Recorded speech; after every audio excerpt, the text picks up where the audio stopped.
We are doing this thing called the seventh birthday. So we are stepping out of John. We'll have one final sermon for John at the beginning of 2025, and then we'll be all done there.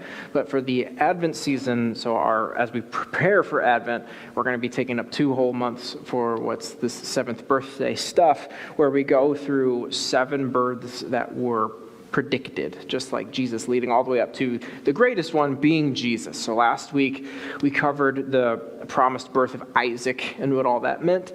And so this week we're going to talk about the promised birth of Jacob and what all that means. And just like kind of a couple years back, whenever we did Bible recap, there's a whole lot of stuff, particularly with these patriarchs like this. There's a whole lot of ground to be covered in very little time. So it's going to be kind of a blitz of stuff. But don't worry, it's all really important, and we should know it. And if you just don't want to be frantically flipping like a madman to try to follow me along, we're going to have everything right behind me up on the screen anyways. And so I'm going to start off here in Genesis 25, and that's where we get, starting at verse 19, that's where we really get this very small prediction. So one of the key differences here between, say, with the situation of Isaac's birth and Jacob's birth was we don't have nearly as much build-up to it. There's this whole big giant mystery of what's going to happen exactly. How is Abraham going to have kids? And there's a lot of overlap between the two stories, but there's a lot of time in between whenever God gives that promise and the time that Isaac is actually born. And we see him and Sarah trying to kind of figure it out. They're like, I don't know, maybe he means having kids through a surrogate. Some people say they were just trying to follow the customs of their day and they were doing their best. Other people think they were being arrogant. I don't know. Take it for what you will. I don't live at the same time as them, and it's hard to get their exact motives off of a black and white page, but it wasn't what God wanted, clearly. And so we get another situation here where it's very similar. Isaac makes a lot of the same mistakes as his father, and he does some things differently than his father. He makes whole new mistakes too. That's a fun time. But here we have a very short lead up to the birth of his kids, where it's in one passage he's praying because just like his mother before him, his wife is barren. But then like a paragraph later, all of a sudden, she's having her kids. And starting in chapter 25, verse 19, it says this, and it's talking about the birth of Esau and Jacob. These are the generations of Isaac, Abraham's son. Abraham fathered Isaac, and Isaac was 40 years old when he took Rebekah, the daughter of Bethuel, the Aramean of Paddan Aram, the sister of Laban, the Aramean, to be his wife. And Isaac prayed to the Lord for his wife because she was barren. And the Lord granted his prayer, and Rebekah, his wife, conceived. The children struggled together within her. And she said, "If it is thus, why is this happening to me?" And so when she inquired of the Lord said to her, "2 nations are in your womb, and 2 peoples from within you. You shall be divided. The one shall be stronger than the other. The older shall serve the younger." And when her days to give birth were complete, behold, there were twins in her womb. The first came out red. All of his body was like a hairy cloak. So they called his name Esau. Afterward, his brother came out with his hand holding on to Esau's heel. So his name was called Jacob. Isaac was 60 years old when she bore them. And so it's this very quick little paragraph. It's not like the previous story, but it's still a promised birth. And what's interesting is that all Isaac prays for is, hey, can I have kids? That's it. And God says yes. Well then, Rebecca kind of feels there's something going on here. I have never been pregnant. I have been told you can feel a few things happening when you're growing another human being. So she goes, there's a lot happening in here. God, what's going on? Because this is back before they had ultrasounds. So this is a bit of a mystery as to why so much is happening here. And so he gives her a distinct word of saying, hey, you have 2 children in there. But he adds these extra details of that they're both going to be great nations. And which is great news if you're a mom, especially whenever your husband has already gotten this promise to somehow, some way through God, be a descendant that would father many nations and bless the entire world. That's a great start. The weird note comes right at the end where it says, and the older shall serve the younger. The older one being more powerful, in her mind, would have made total sense. But the older shall serve the younger is a bit odd. So at this time, and this is something we're all kind of familiar with, I think largely because of just, it's the West. We have stories of like kings and things like that, of knights in armor and stuff like this. We're kind of used to this idea of a line of kingship or inheritance. We already kind of have that somewhere in our familiarity tank up there probably, where just because they were the firstborn son, they get stuff. And that was a very prominent cultural tradition all over the world. It's not just something that the Jews did. Now, God, in the law, in Deuteronomy, he takes it and adds the specific caveat of that your firstborn should get 2/3 of everything. That's a slight distinction, but it's still the upholding of this idea that your firstborn has a distinct blessing from the Father. And what's interesting is that even though this is something that God even recognized in the law, he kind of consistently doesn't pick people who are firstborn. I don't have time to unravel all of that for you this morning, but I mean, like, you just look. Isaac was not actually the firstborn legally because of a midwife or a concubine or whatever word you want to give to Hagar. Ishmael was his legal firstborn. Esau is this legal firstborn. If we think all the way down to, like, say, Moses, who becomes the leader of all of the Hebrews, he was adopted into the household of Pharaoh, but he wasn't an heir because there's a Pharaoh while he's doing his stuff.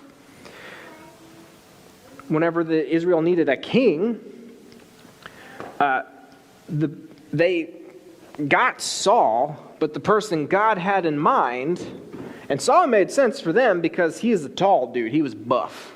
The Bible made mention specifically that David was handsome, but Saul probably wasn't bad looking. He was a big, tough, buff guy. He was probably a head taller than everybody else. I mean, he was a strapping dude. He was all Gaston from Beauty and the Beast. But then we get David, who's the youngest of several children in a low-born family. And this pattern just kind of keeps happening. And Solomon was not David's firstborn, and yet he inherits the throne after one of the more rightful heirs tries to usurp it. I mean, he could have just waited, but didn't. So then that caused a handful of problems for the nation. So we see consistently it's not the firstborn that's getting picked for these things. And so we have this extra caveat of the older shall serve the younger. And so after the children were born, we get this nice little line that tells us all about some of Isaac and Rebekah's flaws as parents, because it'll tell us that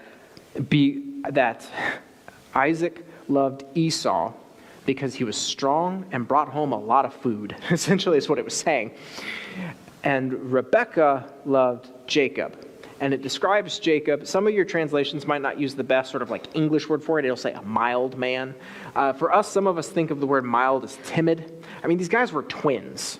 So they're not going to just be night and day different from each other in build. It's not like one is just utterly massive and the other one was a twig. They're probably fairly similar, slightly different, and one's more athletic than the other. But what they mean is that just Jacob preferred more cerebral things, Think of it as if you're, a parent, you got one kid who plays football and the other one who plays chess. Kids are different. So he's a little bit more cerebral. He prefers doing things indoors because he says he's a man who dwelled in tents. So he's kind of an organizing, administrative fellow. But then if you have a whole lot of time to sit inside, you can get your mind up to some other activities that are bad. As we'll see, with Jacob, because we get this story a little bit later on in chapter 27. And here's the interesting bit here. Now, I'm not going to proclaim to be the marriage expert. I've been married 10 years, so not like a tiny bit of time, but like some of y'all have me way beat. And just with my bit of experience, there's not really much anything that if my wife feels like she heard directly from God, she's not telling me within a 9-month window of time. Particularly something as radical as, hey, I think the second-born kid should get all the stuff. She probably shared that with her husband because that's what married people tend to do. And then some time has also passed here because we get a time skip to where now these are young men. These are no longer babies. These are young men. So she has probably shared this detail with Isaac. And we now get a little bit of an inside peek into Isaac's mind about how much he likes to play by the traditional rules and structure here, which is interesting that he tries very, very hard to not keep this promise. Because even though his wife told him, most likely, hey, the younger is going to serve the older, he still favored the older. And then in chapter 27, we see him trying to give the familial blessing. And I mean, Isaac's eyesight is going here, so he probably knows the time is coming anytime soon. But usually if you're going to do something like pass all of the, political, administrative, spiritual leadership of the entire clan on to somebody else, that's a little bit more of a spectacle. Instead, Isaac is doing it in private. Very, very small, no pomp, no circumstances, inside of a tent. And he might be doing it a tad early because he's still, even though his eyes are going a little bit, he's still very sharp. He's still very mentally able. So he's probably trying to do this a little bit earlier than he needed to as well. Because clearly he's playing favorites here, which is so odd considering he was the second-born and got the inheritance, that he's trying so hard to subvert this promise. And so it says this at 27 verse 1, when Isaac was old and his eyes were dim so that he could not see, he called his son Esau, his older son, and said to him, my son, and he answered him, here I am. So he said, behold, I am old, and I do not know the day of my death. Now then, take your weapons, your quiver and your bow, and go out to the field and hunt game for me and prepare for me delicious food, such that I love, and bring it to me so that I may eat it and that my soul may bless you before I die. Now it says this, but now Rebekah was listening when Isaac spoke this to his son Esau. So when Esau went out to the field to hunt for game and bring it, Rebekah said to her son Jacob, I heard your father speak to your brother Esau. Bring me game and prepare for me delicious food that I may eat of it and bless you before I die. Now therefore, my son, obey my voice as I command you, and go to the flock and bring me 2 good goats so that I may prepare the delicious food for your father, such as that he loves. And you shall bring it to your father to eat so that he may bless you before he dies. So mom is going to collude here with Jacob. And it's incredibly funny because he, whenever he's doing this thing that is outright pretty disrespectful of his older brother, and then clearly disrespectful of his father's wishes, instead of saying something like, hey, this seems a little sketchy, his immediate response is, are you sure it's going to work?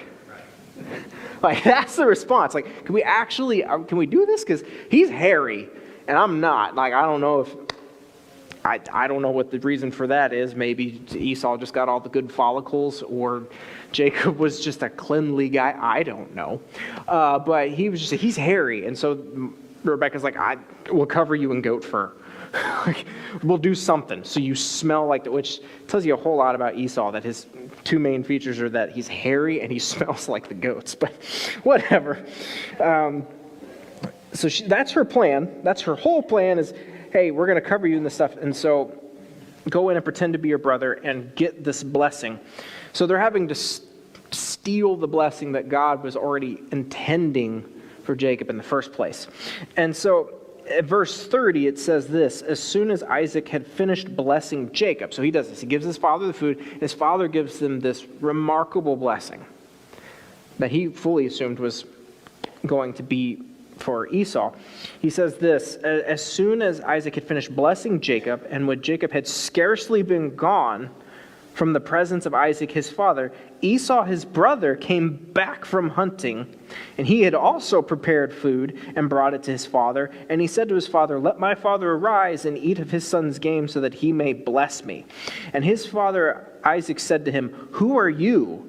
And he answered, "I'm your son, your firstborn, Esau." And then Isaac trembled very violently and said, "Who was it then that hunted game and brought it to me, and I ate it before you came, because I have blessed him? Yes, and he shall be blessed." As soon as Esau heard these words of his father, he cried out with an exceedingly great and bitter cry, and said to his father, "Bless me, even me also, my father." But he said, "Your brother came deceitfully and has taken away your blessing." Esau said, "Is he not rightly named Jacob? For as he cheated me these 2 times, he has taken away my birthright, and behold, now he has taken away the blessing." And then he said, "Have you not reserved any blessing for me?" And so, the little cliff notes of a previous story, because there's a slight difference between the blessing and the birthright. Jacob already pilfered his brother away from this. Now, granted, his brother was treating that birthright very flagrantly. He's clearly a guy who kind of shoots from the hip, and he just thought he was so hangry one day that he had to have soup now, and his trade was 2/3 of all of Dad's stuff. And he thought that was fair. So either it's great soup, or he's just a guy who's not very careful with his words. I'm going to assume it's the latter. And so now all of a sudden his brother has also taken the familial blessing. And so he is clearly very upset. And it's even interesting because it says that both of them trembled. And whenever he asked his dad, "Hey, why can you bless me too?" He said, "Your brother's already has a blessing." And it's great because he says it's the line of, "and he will be blessed." And we get a little bit of interesting commentary on this from the book of Hebrews. It's in chapter 11, verse 20. And that should be up here because it's an interesting little phrase that is kind of confusing at first. It says, "By faith, Isaac invoked future blessings on Jacob and Esau." And that's kind of funny because he didn't even know he was blessing Jacob. So how could he, by faith, do something he didn't realize he was doing? And I think it's in this one little phrase here, whenever it says Isaac was violently trembling, and then he said, "and yes, he will be blessed." So you have a father here who's been most of his life playing favorites, trying desperately to avoid giving all of his stuff to this younger son that he doesn't favor, even though he knows God favors him. And whenever he thought he kind of got away with something here, whenever the moment he realized he didn't, I think this notion here of that by faith Jacob was blessed, in that moment Isaac knew he can't outsmart God. And whatever blessing was given him is going to stick. It's a recognition exactly of who God is, because he's going to keep his word. And so whenever he now comes to the realization that, he's going to bless him, and it's going to stick, that was the moment of faith. Because there's a lot of faith. People have tried to rework it in American culture to where it's this notion of you believe in something that you have zero proof for. And really, faith means belief in something, wholehearted belief in a thing. There's not an added caveat of that you can't prove. Literally all it means is you wholeheartedly believe something. You can have proof for it or not.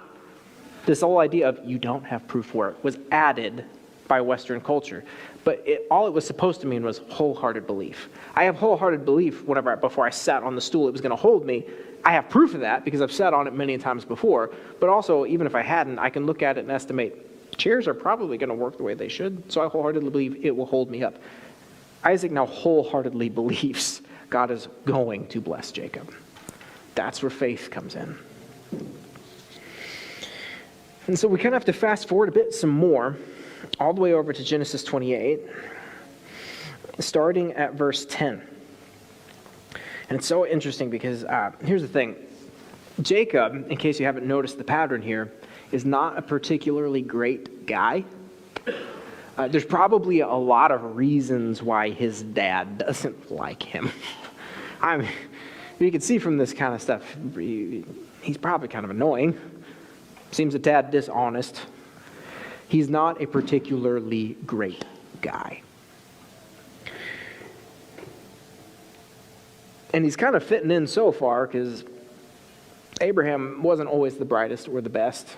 Isaac wasn't always the best, blatantly plays favorites with his kids. I'm not a parent, but that doesn't seem to be a good parenting trait.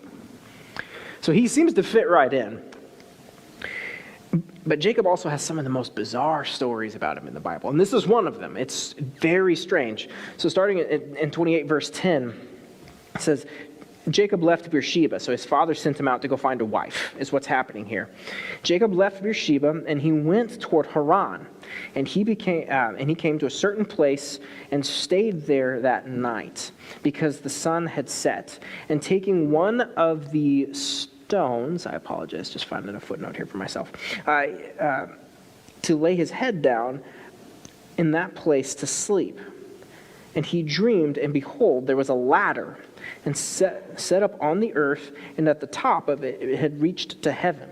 And behold, the angels of God were ascending and descending on it. And behold, the Lord stood above it and said, I am the Lord, the God of Abraham your father, and the God of Isaac. The land on which you lie I will give to you and to your offspring. Your offspring shall be like the dust of the earth, and you shall spread abroad to the west, and to the east, and to the north, and to the south. And in you your offspring shall in you and your offspring shall all of the families of the earth be blessed. Behold, I am with you, and I will keep you wherever you go, and I will bring you back to this land. For I will not leave you until I have done what I have promised you. And then Jacob awoke from this sleep and said, surely the Lord is in this place, and I didn't know it. And he was afraid and said, how awesome is this place! This is none other than the house of God, and this is the gate of heaven. And so, some of your Bibles might say Jacob's dream. Some of y'all might say Jacob's ladder. But he goes to sleep using a rock as a pillow, which is awesome. And he sees in his dream, or his vision, a ladder that reaches all the way up to heaven, and angels ascending and descending. And his response to this, of being in this place, because he hears God give him the Abrahamic covenant. I will bless all of the world through you and your offspring, and you shall inherit this place, this patch of dirt. As far as you can see in any given direction, you're going to inherit it, and all of the world will be blessed through your children. And when he awakes, he now understands, he's afraid, because that's usually everybody's response when they have an encounter with God in the Bible, is immediate fear. But then he realizes that, oh, God is here. And it's very interesting because there's one other time in the whole Bible where we get this phrase of angels ascending and descending like this. And I'm about ready to give you all some PTSD here. It's in John chapter 1. If we can throw that up there. Because this is John the Baptist talking about Jesus. He says, the next day, Jesus decided to go to Galilee, and he found Philip. I'm sorry. No. I have my stories mixed up here. This is him in the middle of picking out the disciples. I apologize. The next day, Jesus decided to go to Galilee, and he found Philip, and he said to him, follow me. And now Philip was from Bethsaida, the city of Andrew and Peter. And Philip found Nathanael and said to him, we have found him of whom Moses in the law and also the prophets wrote, Jesus of Nazareth, the son of Joseph. Nathanael said to him, can anything good come from Nazareth? And so Philip said to him, come and see. Jesus saw Nathanael coming toward him, and he said to him, behold, an Israelite indeed, in whom there is no deceit. And so Nathanael said to him, how do you know me? And Jesus answered him, before Philip called you, when you were under the fig tree, I saw you.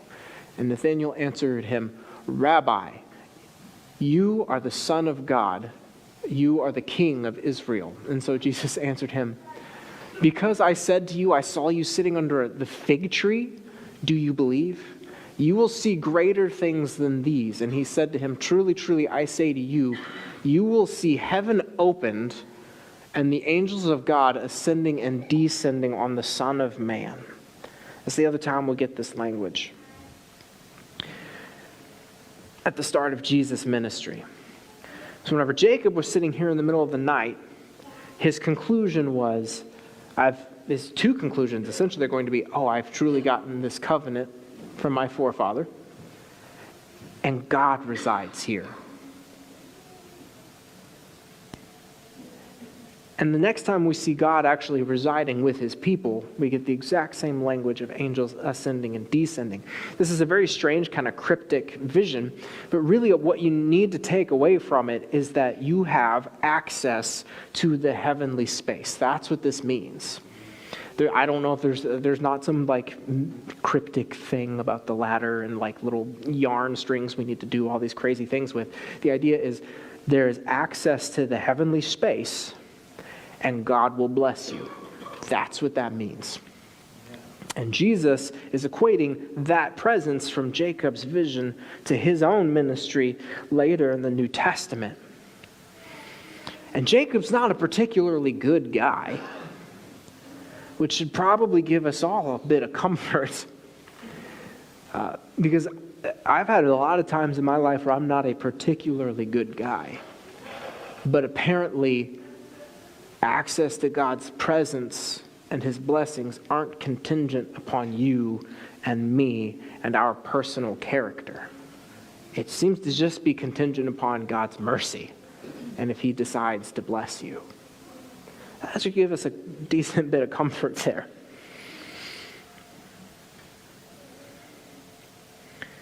So we got to fast forward just a little bit further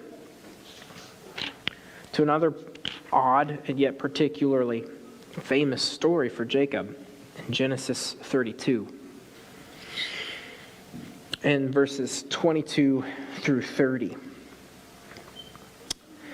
And what's happening here is several years have passed. A lot of stuff has happened in Jacob's life up to this point. But he's moving the family sort of compound, like the caravan of the whole family around. And he gets a report that his brother and his brother's current caravan and his are gonna collide. We are going to meet out here. And what's interesting about his brother's caravan is that this is not your typical, hey, the whole family is picked up and moving. His brother specifically has the only two things this pack of dudes is going to be used for is hunting or fighting. That's the only two things you're going to do whenever you have a caravan of nothing but 400 guys. And we already know who Esau is. He probably attracts one particular type of person, other Esau dudes. So you got a bunch of hairy meatheads wandering around out in the desert who are either trying to kill something or fight somebody. That's it. And the last time Jacob saw this guy, he literally stole everything from him.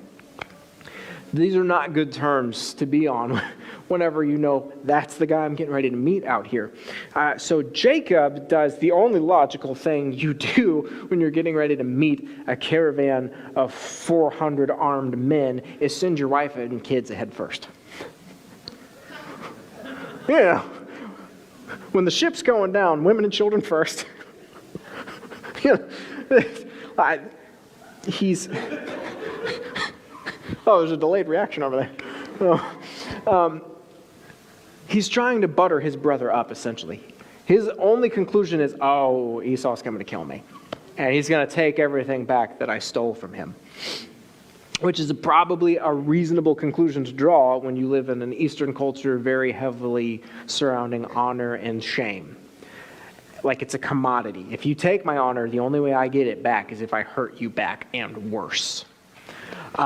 Which is part of the reason why God in the law, literally for whenever it says eye for an eye, the whole point for that was not that Yes, because Jesus even fulfills the law later by saying, if somebody strikes you on the cheek, turn the other. It's not that God really just wants exact punishment for exact action. The idea was that I need to restrain the human drive for vengeance. That if you punch me, I'm on the cheek once, I'm now mad. My instinct is to punch you several times in the mouth. Those are disproportionate things. So whenever God set up a legal system, he said, no, you will have impartial judges who make sure exact punishment meets exact offense and not vengeance. That was the whole point of that. And then Jesus says, I'm fulfilling the law, so what you need to worry about is being a people of forgiveness, just like I've forgiven. And so he's worried about his brother now doing bad things to him because revenge is now the justice of honor, shame, culture. And so he knows it's coming, probably. And so he starts trying to butter his brother up by saying, all right, we're going to send all the stuff ahead first, and then we're going to send the wife and the kids ahead first. We're going to make them look all cute so everything's fine, and maybe he'll take all that stuff and not kill me later. It's sort of like whenever, his grandpa and his father before him said, that's not my wife, and just gave their wife away. He's doing that, but with everything. So he's following the same pattern from before, but worse. And so whenever he's finally alone out in the wilderness, because he sent everything out ahead of him, for the second time, he's now all alone out in the wilderness in his life. And it says this starting at verse 22, the same night he arose and took his 2 wives and his 2 female servants and his 11 children and crossed the ford of the Jabbok. And he took them and sent them across the stream and everything else that he had. And Jacob was left alone. And a man wrestled with him until the breaking of day. And this is real interesting, because I think there's a little detail there that we miss, but we'll come back to that. And when the man saw that he did not prevail against Jacob, he touched his hip socket, and Jacob's hip was put out of joint as he wrestled with him. And then he said, let me go, for the day has broken. But Jacob said, I will not let you go unless you bless me. And he said to him, what is your name? And so Jacob replied, Jacob. Then he said, your name is no longer to be called Jacob, but Israel. For you have striven with God and with men and have prevailed. Then Jacob asked him, please tell me your name. But he said to him, why is it that you ask my name? And there he blessed him. So Jacob called the name of that place Peniel, saying, for I have seen God face to face, and yet my life has been delivered. And so a bunch of us have probably heard this story as well, many a time before, and it's a very, very strange story. And usually the takeaway is, hey, if God is asking you to do something difficult that you don't get, then wrestle with him. And usually what we kind of define wrestling as is reading the Bible a lot and praying until maybe you feel better about it. And I'm not saying you shouldn't, if you're doing something difficult, read your word a lot and pray a lot, and God can move you into a position of feeling more at peace about things. Definitely do that. That's fine. I think we kind of misread one of the sentences, though, because it doesn't say Jacob wrestled with the man. It said Jacob was sitting alone out in the wilderness, and suddenly a man started wrestling with him. This guy initiated the stuff here. And I am not...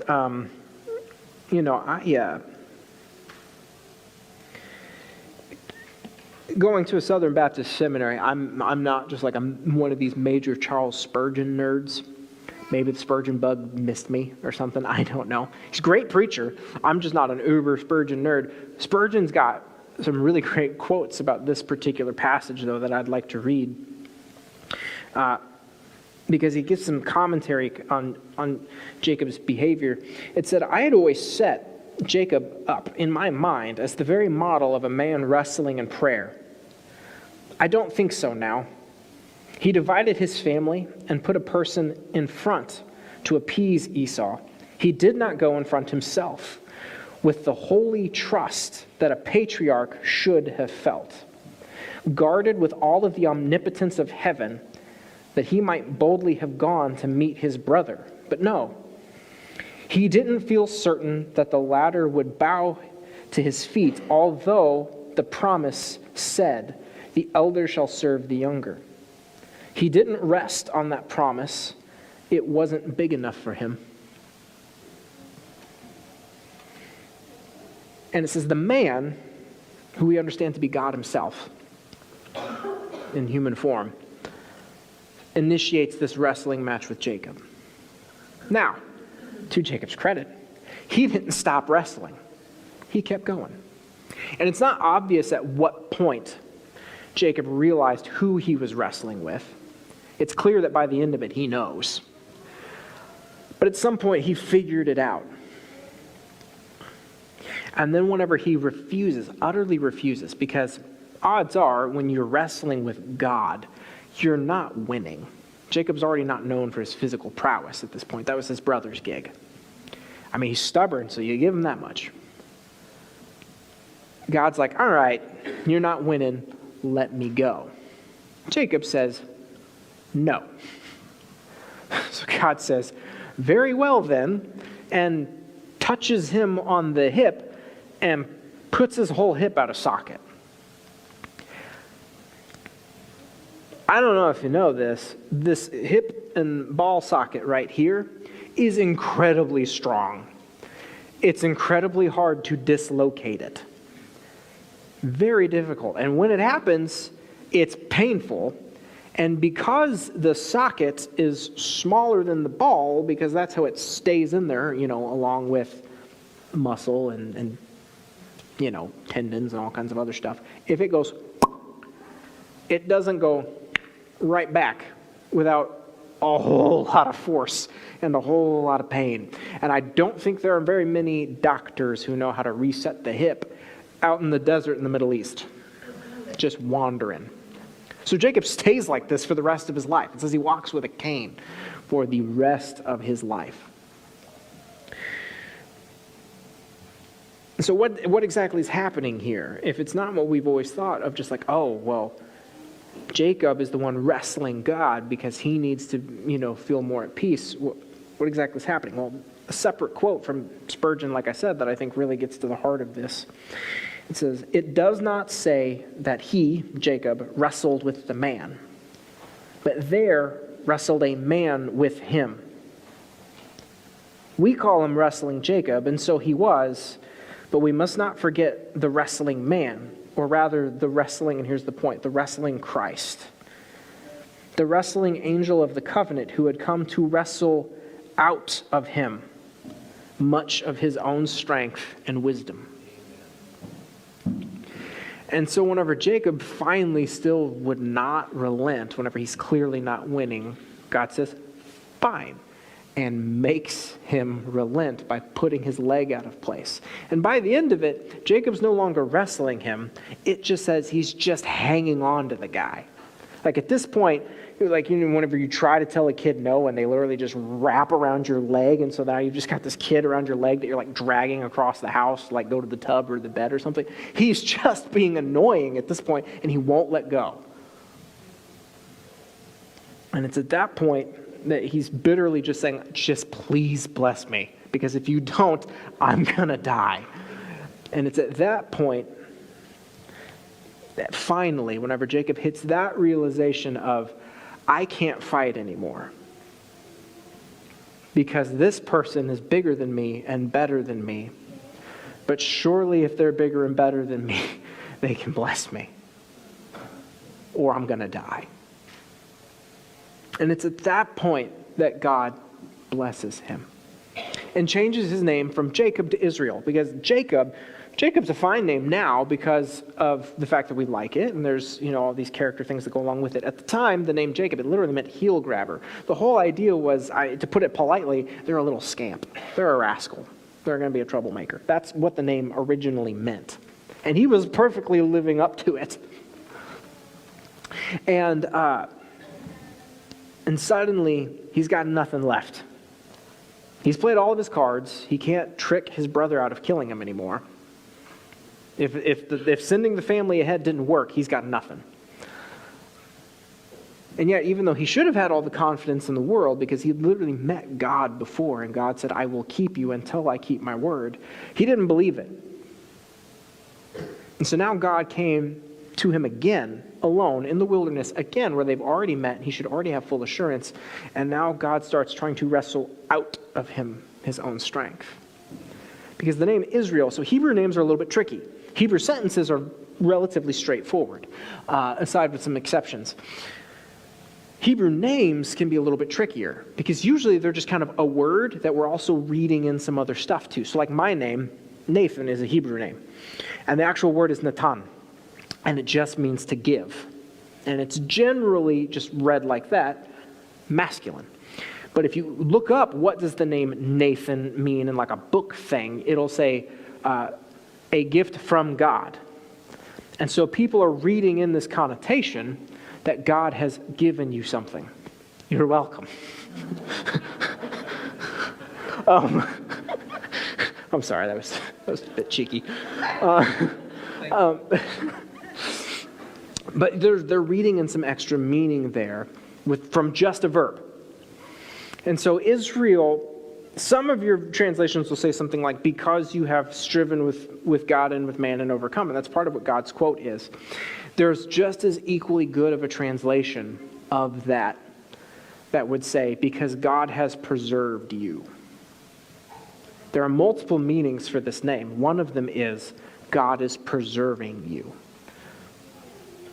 And so whenever we read the sentence, or whenever we read these things, whenever we hear people preach this stuff, we constantly think, oh, well, I can come to God, and I can wrestle with him, and hopefully he'll make me feel better. When actually, it seems like with Jacob, and really with all of us, God is the one meeting us, just like he's done time and time again. And then he wrestles something out of us that he says, this isn't good. And sometimes it's deeply uncomfortable, like putting your hip out of place. Because we have this, and I don't know if it's just like a Western thing. I don't know where it came from. Maybe it is just because we're awfully comfortable here in the West. There's this idea that God would never do something to you that you find particularly uncomfortable because he's too nice for that.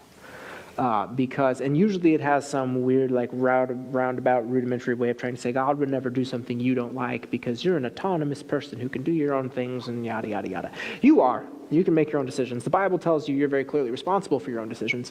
All at the same time, God has done an awful lot of stuff throughout human history and in your life and in mine without ever once asking for your permission that has greatly shaped your whole destiny. I don't seem to recall God ever asking me where I was going to be born, what kind of family I was going to be born into, on what type of continent. Because there's a different world, maybe somehow, some way out there, where I wasn't born in central Missouri, right next to this church, to loving Christian parents who brought me up in the way they think I should go. There's a world where I was just as likely born somewhere on the other side of the planet, not knowing either of my parents, dying of starvation with worms in my belly. I'm not trying to be graphic, it's just the truth. And yet God placed me here.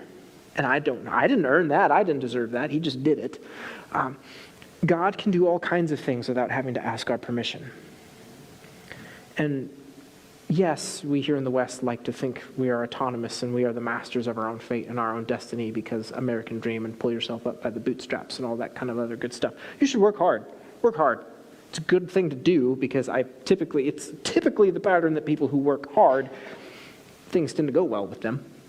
But all at the same time, we really need to get out this idea that God is constantly waiting for our permission to do something with us. He might not be forcing you to move if you're immobile, but all at the same time, when he wants you to move, he can get you to move. And it's not unjust if he does. And I think the sooner we get comfortable with that reality, the better our lives are probably going to be. And whenever God sees something in his people that he doesn't quite like, usually because of our sinful nature, we're going to want to hold on to it because it makes us feel good and comfortable.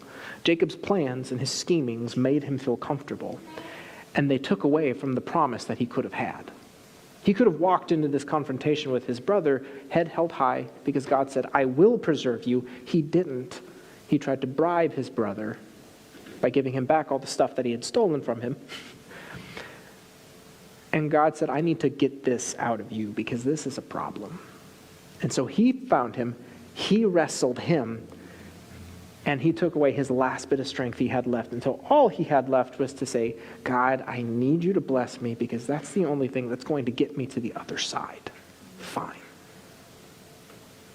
And whenever he met his brother, everything was fine. His brother had already forgiven him. He didn't need to do all this stuff in the first place. But God needed to wrestle that compulsion out of him to try to do everything by his own power, his own schemes, his own will. Because that's the whole thing in the Bible. There's really two things happening. God is trying really hard to let us know we can be with him. Amen. He keeps doing it over and over and over again. He came to Abraham, Isaac, Jacob, Moses. All of it is this idea of we can be together. I can be your God and you can be my people. Here's the thing. You just have to rely on God to get you there. Because our whole problem is we think we can tell right from wrong. And it hasn't been working out. And maybe you have a terribly optimistic, very humanist approach to people that we're all basically good and somehow, some way, one day we'll get there like it's Star Trek. I don't know if you've looked at human history. We ain't getting there. And I don't know if you've looked at the newspaper lately. Stuff's not getting better. We feel it less here, but stuff's not getting better. It's same old business as usual everywhere else in the world. This whole thing is God coming to meet us, saying we have the opportunity to be his people if we just believe. And at this point, we now see that Jesus, because he refers to himself as that ladder, that way, that access to God, where he says, I am the way, the truth, and the light, like we just talked about all through the Gospel of John.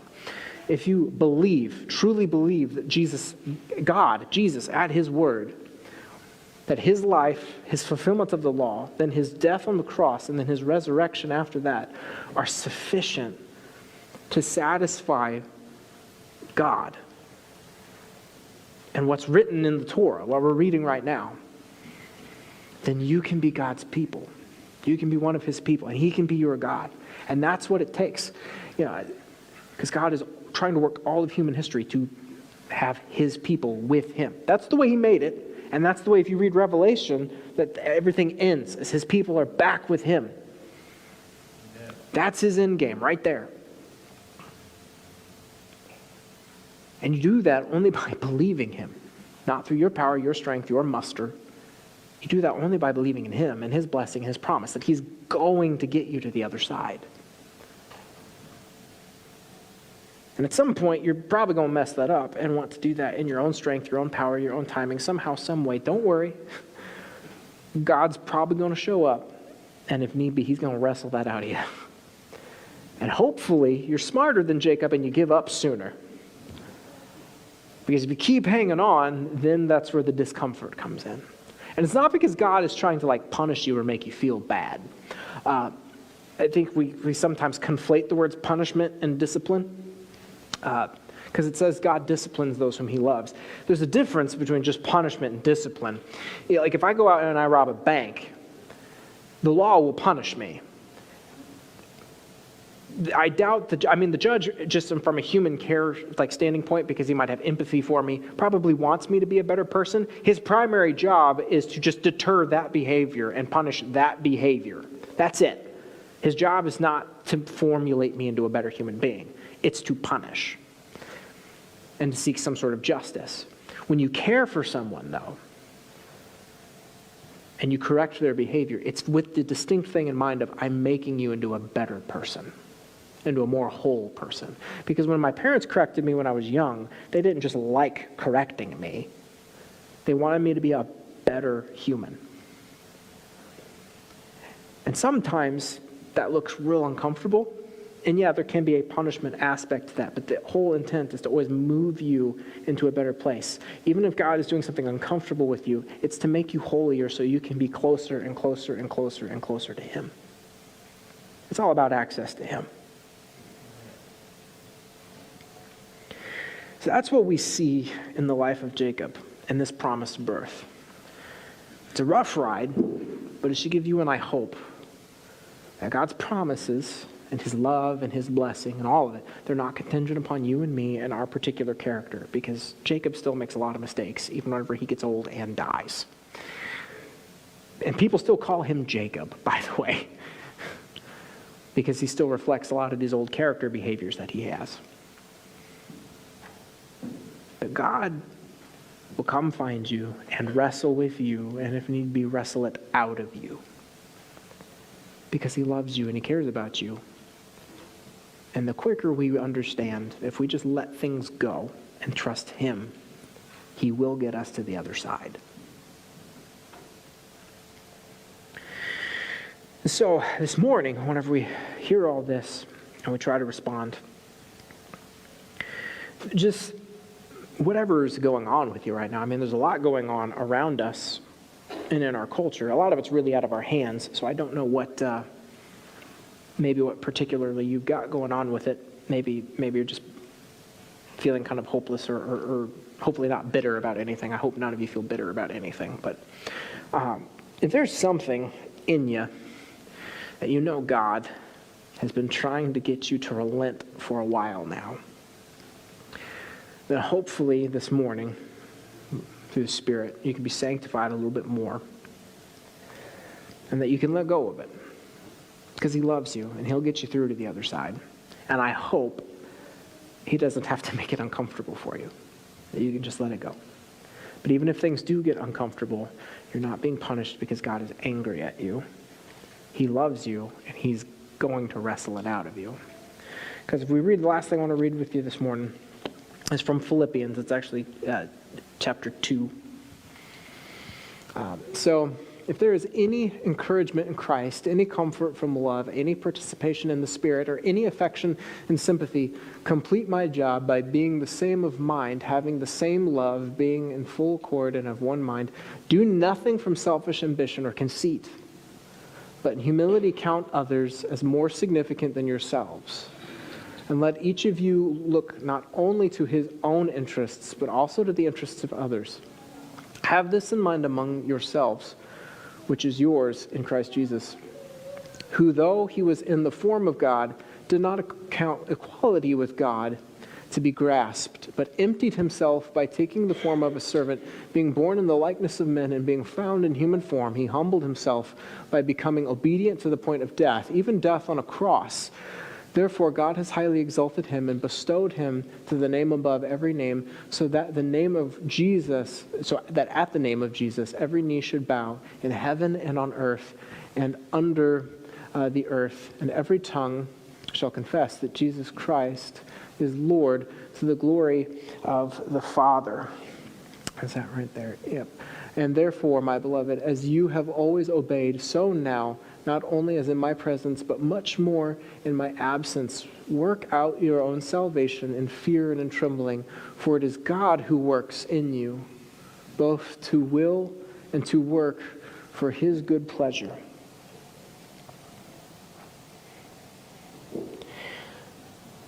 So please understand, God is the one doing all of this in you. But whatever you feel him trying to wrestle out of you, my encouragement is to let it go. But we should live like that. That should be our approach and our tact. To try our best to live as others are more important than ourselves. And hopefully let go of the things that the Spirit's trying to wrestle out of us. So we're going to sing together one more time this morning. And if the prayer team and if some of the other pastors, if you're able to speak, wouldn't mind being available for response time if you're in the room. To pray with others, just take this time, like I said, to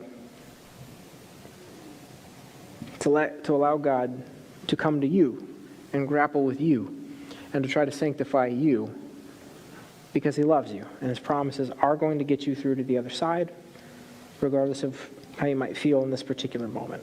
So we're going to sing together about God refining us in our lives and trying to make us more whole, healthy people that look like him, so we can reside with him.